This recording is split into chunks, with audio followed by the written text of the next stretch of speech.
Assalamualaikum Waalaikumsalam. Bagaimana hukum mencintai dalam diam? Wang. Nah, manusia korban perasaan. Kipan hukum abia mencintai dalam diam. Nyotang naik kagalak ke perumoh go. Adapun naik kagalak ke lako go. Ada galak nauria.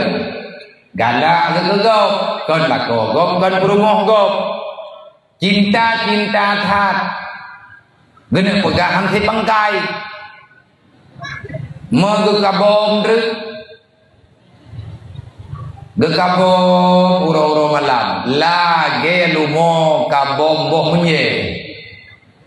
Gena ulai sayang ke kemame. Gena uat ya ke matham. Matham tak bom menye. Yang jid ke hukum. Pu hukum mabia mencintai dalam diam. Menyedro namati nembak neputun cinta. Lillahi ta'ala. InsyaAllah syahid. Tapi biar pegah-pegah Pak Go. Bet tayak preh, bet tak kirim surat, bet tayak WA, bet ulan, bet ulin. Galak-galak dah. Lillahi ta'ala galak.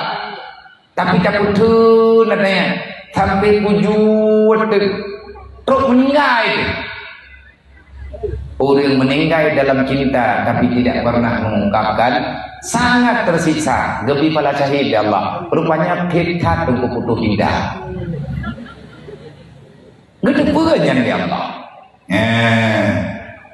Cuma menau putar diam-diam. Mai tak pegah aja, tak je pegah gerot, tak je pegah bagok. Bathor dia pegah bau dia pegah, dia pegah ni minta galak tapi dia cewek.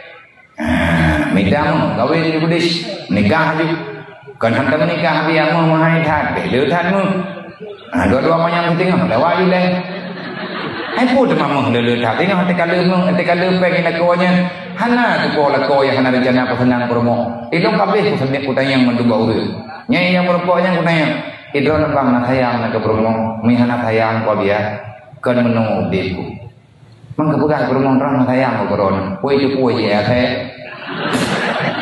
Này để nhớ là làm việc cả thế này có thấy cái vui gì hay là tahu dong teh babak teh mencari dekat teh kerja teh petabarot mengimana tu yang kah nampu hai ka hana lako yang hana rencana pesenang promo mandu murunyo hawa gen pesenang ron nyen lako yang uronyo gejak barangkaho geme gelo dengan Honda mulut bahawa lagi gopci kok kerja macam cara gila daya benar moto beria medron lalau je sebab mantum lakau kepingin membahagiakan keluarga menanti drone ba busadar drone hana urinang landunya nyo yang tajid ke perumo yang hana rencana pesenang lakau cuman hana kau ketong pesenang boh iban tak pegot perumo tanyo ate lagi je pun preman tua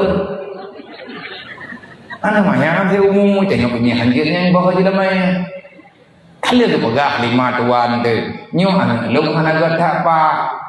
Na makilah jamun hana kurumpa urut. Na kenang setep na menghega. Relayun na mempuega. Palah mantang dek. Kan tuang. Ilung berangkapan tu tuang. Ate tu dong sampai tak pegat kuasa juga. Na maklum ba. Dang-dang jarum. Nah, yang baik pergi-pergi, baik dawa-dawa. Hukum mencintai dalam diam itu yang terbaik. Kehendak Allah Taala, yang kelahi dengan masalah ini yang juga. Tagalah kemudian kena pegah bagok. Dosa tanya, ada kata pegah bagok.